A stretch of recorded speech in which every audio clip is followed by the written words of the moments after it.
the power of one. The city of Philadelphia now has a victim advocate. As your advocate and someone who would like to bring you knowledge, I want to introduce you to this amazing young lady. She is there for you if you were a victim of a crime or co-homicide survivors. She is going to work with the community-based agencies around the city of Philadelphia. She is a great, great person to get to know. And I truly believe she's going to get some things done in this city of Philadelphia. Please join me in welcoming Adara Combs. Welcome to the show, Adara. Adara, please tell me about your path in becoming a lawyer. Sure. First of all, thank you for having me. I'm very excited to be here and to speak with you today, Melanie. So my path to becoming an attorney. So ever since I was younger, I was always an advocate, always, advocating for things I probably should have been advocating for and things I should not have been advocating for. My father always says my sister was my first client. But as I was getting older, I decided that I wanted to kind of live by that mantra that people have. If you do what you love, you'll never work a day in your life. So I always wanted to do what I love, which is helping people. I've always been a natural advocate, a natural helper, wanting to see people kind of move past whatever obstacles are being presented to them to be their best selves. So I wanted to use my voice and use my talent to empower people. And being a victim of crime myself, I wanted to utilize my story to empower others. So, especially, young people, women, can kind of see that whatever happened, whatever victimization they experience doesn't have to define their whole life. It's just a chapter that they can move beyond while intertwining it into, the fibers of their life, because it never goes away, but it doesn't have to change the narrative for the worse, if that makes sense. So that's honestly why I became an attorney. I became an attorney because I wanted to be a prosecutor. I wanted to specifically prosecute sexual assault and domestic violence cases. And then as I got into that career and started to really see the good that I felt I was doing individually, really working with individual victims and helping them to redefine the narrative for themselves, I started to think beyond, like, what else would I want to do? How else can I continue my career while still doing what I love, which is, like I said, helping people. Okay. So you were appointed to a new position. Mm-hmm. Was it a month ago? It was the beginning of February. Okay, so in the beginning of February, tell me about that position and what are your primary goals? Absolutely. So I was appointed to serve as the city's first victim advocate and in turn run the office of victim advocate. The city this office was voted and confirmed by city council. I would say voted by the people in terms of it having been a ballot question in the last election, or the election before that, rather, in 2020. And the office was created. It was spearheaded by Councilmember Kenyatta Johnson and a number of survivor-based agencies and advocates within the city. And the office is basically charged with doing exactly what it sounds like, which is advocating on behalf of victims. However, the difference between what this office will be doing and what the agencies that already exist that have been doing this work for so long, the difference between the two is that this office was created to advocate for victims on a larger scale. And when I say that, I mean to take up the mantle of advocating for legislation and for policy and systemic changes that really can impact how we as operating entities, whether it be the police department, whether it be the district attorney's office, whether it be the city government overall, coming from the mayor's office, whether it be whomever, how we interact with victims, and therefore, form their perception of how much we care or don't care about them, and how much we stand by them and stand for them, and also impact how they feel when, whatever occurred concludes, whether it be a criminal case, whether it not be a criminal case, because every victimization does not lead to prosecution. But we still have to staying ready to serve victims in all capacities, no matter how they come to us. So this office was created to kind of look at those overarching things. So less of a direct service agency and more of a policy, legislative and advocacy space, working in partnership with our law enforcement partners, our government partners, our community-based agencies, our survivor network agencies, our state level officials, and even beyond that in terms of federal changes that we would be advocating for or against, depending on how it would impact us. That is great to hear, because I was at Northwest Victim Services when I heard that the Office of Victim Advocate was going to be on the ballot. So I can't lie, Adara, I was worried. I was like, oh my goodness, there's another entity that's coming. And for the community-based agencies, it's a little frightening. So, but now I'm at the Philadelphia District Attorney's Office where you once were. But meeting you and knowing that there's someone who is going to carry that torch for what the community-based agencies have already done, but you're fighting on the policy side. That is so important, because there's things that the community-based agencies can't do. But fighting on that policy side for our victims' voices to be heard at all times, those co-homicide survivors, their voices to be heard at all times, and actually possibly getting something done on the policy side is going to be amazing. So when you came in, were you surprised to find out about all of the community-based agencies, the history of the community-based agencies? And I know you're still learning, because this is new. Was I surprised? I would say yes and no. So as a prosecutor, which is where my career started as an attorney, actually before I was an attorney, I was working at the district attorney's office when I was in law school as well, and even before law school. So I wasn't surprised, because I had already had the opportunity to interface with so many of the agencies, especially the community-based agencies, and those that are geared towards domestic violence and sexual assault survivors, because that was my focus when I was at the district attorney's office. I was in our family violence and sexual assault unit for a bit of time, aside from other units that I was in as well. So I wasn't surprised, because I knew how many organizations Philadelphia had that were doing this work. What I was surprised was about the amounts, I'll say, because there were so many that I didn't know. Like, I knew the ones I knew and I thought they were amazing, but there were so many that I didn't know. Because I didn't have the opportunity to interface with them. So I was surprised by the amount. And I was honestly inspired by the amount of agencies that have been birthed from individual trauma, the amount of mothers and fathers and sisters and brothers and cousins and community members who have lost loved ones and decided that they weren't going to stand silent, but rather they were going to do whatever they could do in their own power to impact the community in a positive way and help the community heal. So I was surprised by that, because I had not had the opportunity to really interface with those with that network before. And you are correct. There is so much that I'm still learning, so many people I haven't learned yet. And I feel fortunate, because I feel as though in this office, even though it's a new office, and it's never existed in this city before, I feel fortunate because I have a literal army standing with me of people who want to see change in this city. I am not in any way, shape, or form standing alone in this fight. And I feel empowered by that. And I feel it's unfortunate that our city, the circumstance of our city, has created a need for that. But I feel very fortunate to be amongst amazing, passionate, just phenomenal and dynamic people who have been called to this work for whatever reason. John, you giving me chills. Like, this is a passion for me. So I am so happy that you have come on as the Office of Victim Advocate for the city of Philadelphia. So let's tap into one question.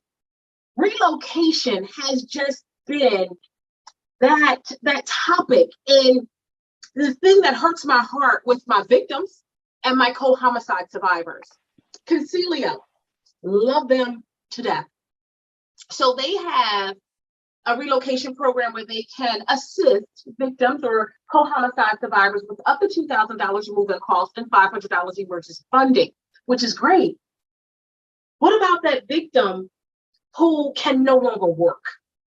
So with Concilio, they have those requirements, which we understand because it'll be like throwing that $2,000 out of the window. Relocation through victims' compensation. You're reimbursed $1,000. What about that victim again who was shot and can no longer work? So this is why I am like getting excited for you. How would you then take that major issue that we have and look at the policy side too? I don't even know which way to go or where you would start to say, look, we need to look at this relocation piece through victims' compensation. This is unrealistic. One, it's reimbursable. The person can't work, so they don't even have the money to spend the money to get the money back. So let's just take that little piece and tell me how you would try to tackle something like that. So that's interesting. And I'm learning more and more about relocation every single day, literally every single day, if not every day, every other day. It is the topic of the conversation that I'm a part of. And I am learning how many layers it is and how complex it is and how many needs we can't fulfill, either because there's a lack of funding or because some of the issues are very complex and have a lot of complexities to them that help it make it difficult to navigate. So I would say what I have been doing thus far is engaging with the different partners and the different agencies and the different entities and literally anyone who does anything in relation to relocation to kind of figure out where we are right now. Where are we right now? What are the holes?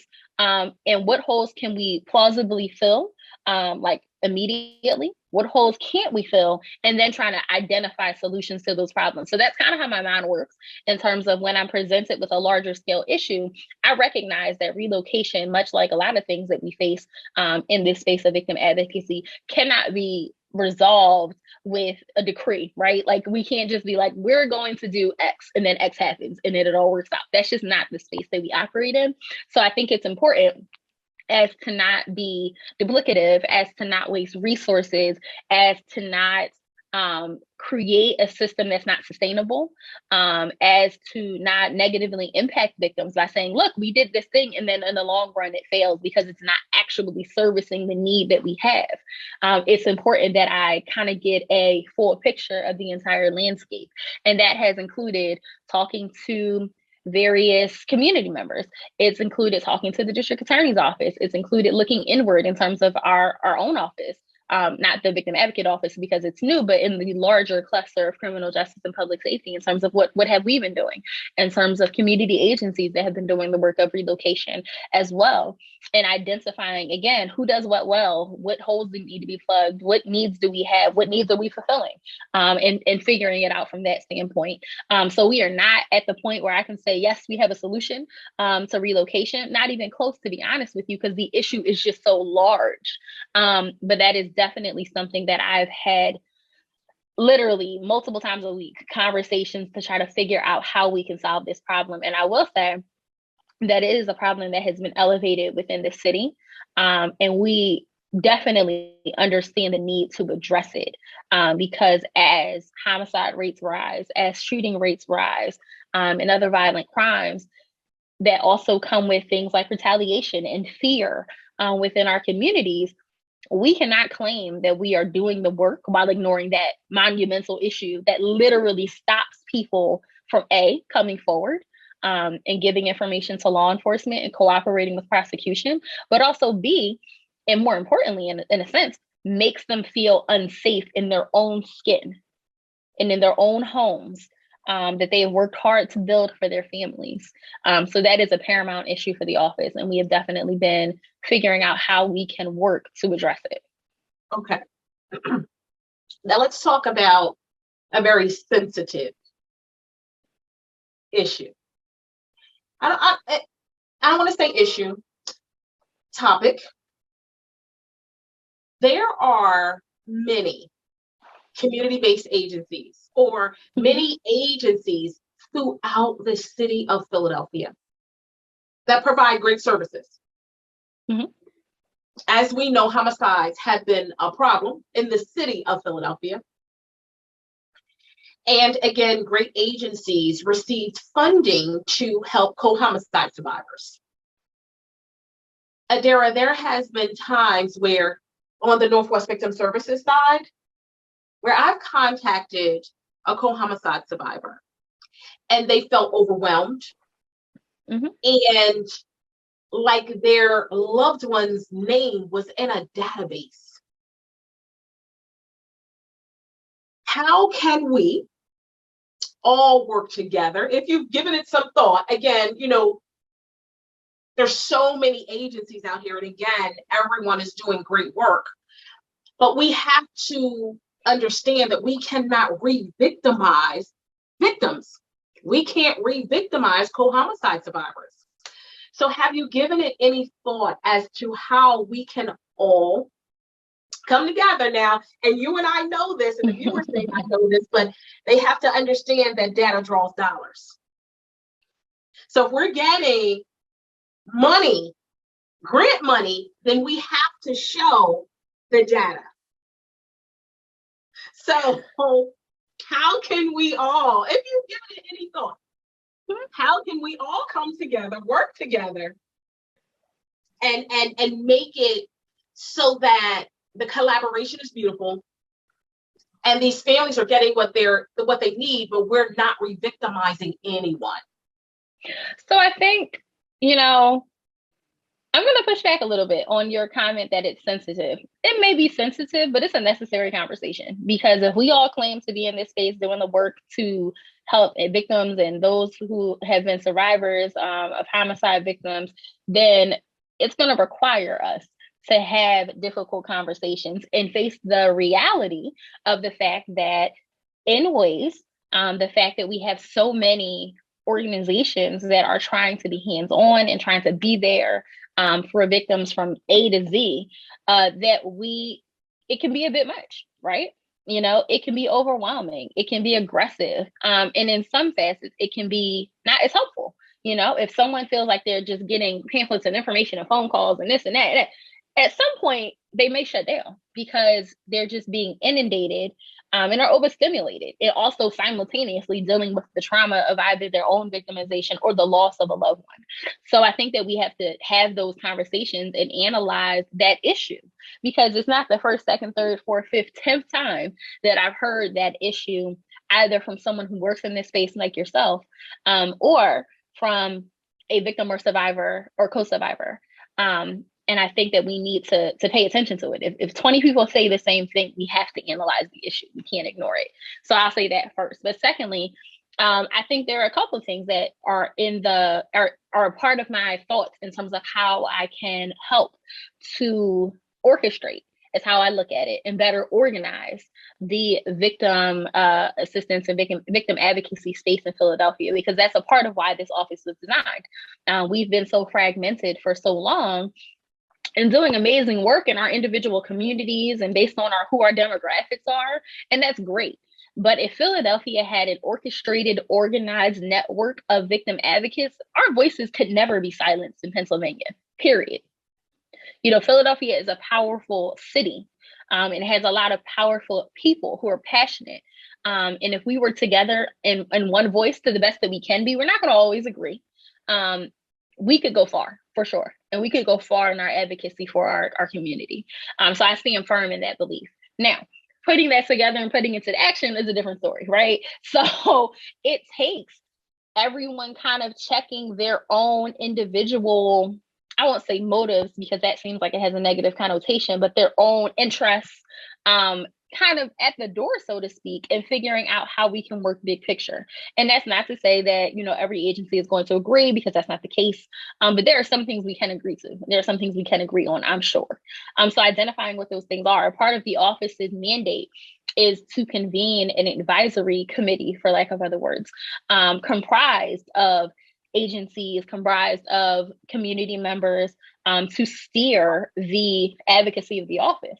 So I think that will be a great place to start in terms of convening ourselves together, because that's step one, right? If we're all siloed in different communities and different parts, and we don't ever come together as one entirely, not just the community-based agencies, but all these other entities that are doing amazing work too. We're never going to get on the same page. So that's step one. I think step two is making everyone feel like the work that they're doing is valuable, and that no agency is better than the other for whatever reason, either because of longevity or because of funding or because of they have staff and maybe this other agency or this other organization doesn't. So bringing us all together, making us all feel like we are doing work in different areas, but are all worthy and needed, is going to be a part of that plan. And then identifying, again, what the issues are and how we can solve them. So in terms of making people feel, or helping them not feel rather, like they are just numbers or names in a database, I think there are ways to do that while also, to your point, navigating the need for data, because we are a data-driven space. That's how you apply for grants. You have to say projected outcomes and how many people you've impacted and serviced. So I think there's a way to do that if we all come together and we do it as one, because what I will say is that it must be frustrating for a victim to call agency A and be told XYZ, and then call agency B and be told, something entirely different. That can't be. So there are a lot of different ways that us coming together and identifying our commonalities and our common goals will change the game, to be quite honest with you. So that's my vision of how to begin the work. It'll be hard. It'll be difficult because you also have agencies that are at different levels, right? You have our community-based agencies that have been together, been around for a long time. You have our newer agencies who are, based in trauma and survivorship, and also doing amazing work, but they may be less sophisticated in some ways. And then you have some agencies that are sophisticated that are birthed in that same space. So we're just kind of all over the place. And it's important that we have some cohesion. Now, and I found, and I'm sure you found, even being at the district attorney's office, there are so many meetings taking place at different times for the same subject. Yeah. And that's not always, the community-based agency. You know what I'm saying? That even goes on with our elected officials. Not saying anything bad about our elected officials, but there are many elected officials that have meetings going on about the same topic. And I do understand they all live in different sections of the city. Like we can take Northwest, because I know about Northwest. So if we look at Northwest and we look at the 5th, 14th, 35th, and 39th police districts, we know that the 5th the crimes that occur in the 5th are a little different than in the 14th, 35th, and 39th. So I get that some elected officials over here are going to have a meeting about relocation. Some elected officials over here are going to have meetings about, it just seems like there's meetings that's taking place all over the place. That's true. like how do we bring everyone, and like you said, if Philly comes together as one, it would be so powerful. Now, do you think that's possible? I do. I have faith that it is possible. Like I said, I think if we identify because no matter what neighborhood you live in, if you live in Germantown like myself, or if you live in West Philly or Frankfurt or whatever, we have commonalities. We may be a city and neighborhoods, and that's perfectly fine. I'm born and raised in Philly, so I know that our allegiance to our neighborhood runs deep, and I get that. But we have commonalities as a city. And as people working in this space as a city, and if we identify what those are, and all of our voices are heard, and we all feel equally valued, and like our opinions are equally valued, and like we're hearing each other out, I think that we can unify. And again, I don't think we can unify on everything, because to your point about the different issues that take place in the 5th, the 14th, the 39th, and the 35th, different communities do have different issues. So it is important that communities are meeting amongst themselves to talk about the problem at the intersection of Wayne and Shelton, or the problem at the intersection of Frankfurt and Dorsville, or whatever. It's important to do that for sure. So it is going to make for a lot of meetings, going to make for a lot of conversations. That's a given. I'm sure from your long career in this space, is meeting about the meeting about the meeting about the next meeting, and then we're gonna meet again just to recap all the meetings. But I do think that if we bring together all of those different concerns from our communities, under one space and under the guise of unification, because I think that's also a difference as well. I don't know, and maybe you can enlighten me. I don't know that there's ever been a moment in time where we all have come together under the guise of unification with a purpose to do something, as opposed to just kind of convene. And that's not helpful, right? Like, it's nice to convene, but we also got to figure out what our action points are, right? And if our action points are that we want to address the fact that our city is underfunded in terms of victim compensation, then that's what we're going to address. Let's work towards that. If we're going to address relocation, let's do that too. Like, we have to have items that we want to work towards, or else this is all lofty ideas that will get us nowhere. So I do think it's possible with the proper structure, with the proper orchestration. And I think that that is why this office was birthed. I think that people feel like in the city, there's a lot of fragment. Yeah. Now, so tell me about your team. Is it just you? Or will you have a team around you? So at the moment, it is just me. As I indicated, the office opened on February 7th. So a little over a month, or I guess almost 2 months now, that the office has existed. But yes, the office will have a team. We're still kind of working out the logistics of what that team will look like, what positions they'll be. But we will certainly have a team. While I would like to think, the highest of myself as a human being and as a practitioner, I am not capable of carrying this myself. That would certainly not do well. So that will require, support, collaboration, funding, and things of the sort to get the job done. And quite honestly, I think that this is an issue pressing enough that I think we all can agree needs to be at the highest priority level. I think that I will get the support that I need in order to build the team that I need to have in order to get this work done. So that way, while I'm looking at policy level statewide stuff, somebody else is looking at some systemic stuff, maybe within, the different departments that work with victims and co-victims to get certain things done. Even, in the short time that we've been open, there have been so many little issues that have been identified that can be fixed. That while they're little to us as working within this space, they make people feel less than. They make people feel unimportant. They make them feel undervalued. And like we don't care about them as a system, like they're just another docket number or just another DC number. And those little things need to change, but we need a team in order to work on them so we get it done as quick as possible. I agree. So how can people get in touch with you if they need to get in touch with you or your office? So the office has a email address that it's literally open right now. So you can certainly reach me there. So that is victim.advocate@phila.gov. Again, that's victim.advocate@phila.gov. We're still working out the logistics of our office space. So if someone needed to meet with me, I've been going out to the community to meet with people, utilizing office space available to meet with people downtown. But I am mobile and willing to come to folks wherever they are, because I think that's important as well. People don't feel like they have to, inconvenience themselves to trek downtown to meet with me when I can come to them. But that is certainly a way to get in contact with me. If someone wants to reach me, and then we can set up however we want to talk. I'm a true fan of meeting people where they are. I mean that legit, like figuratively and actually.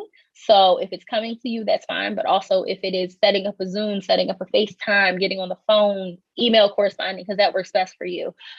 Whatever is necessary is what I will do to meet the community that I have been tasked with serving. Adara, you have my support. Whatever you need from me, whenever you need me, you can contact me and I will help you in any way that I can. Thank you so much for joining me today. Thank you. And I appreciate you, and I appreciate the opportunity. Thank you. Thank you so much for joining me today. It is extremely important for Philadelphians to know there are resources out there for you if you are a victim of a crime or if you are a co-homicide survivor. Unfortunately, these are services you do not know about until you need them. But we are here for you. So I ask that you please take advantage of these services if you need them. Know we care about you and know we love you. Peace and blessings.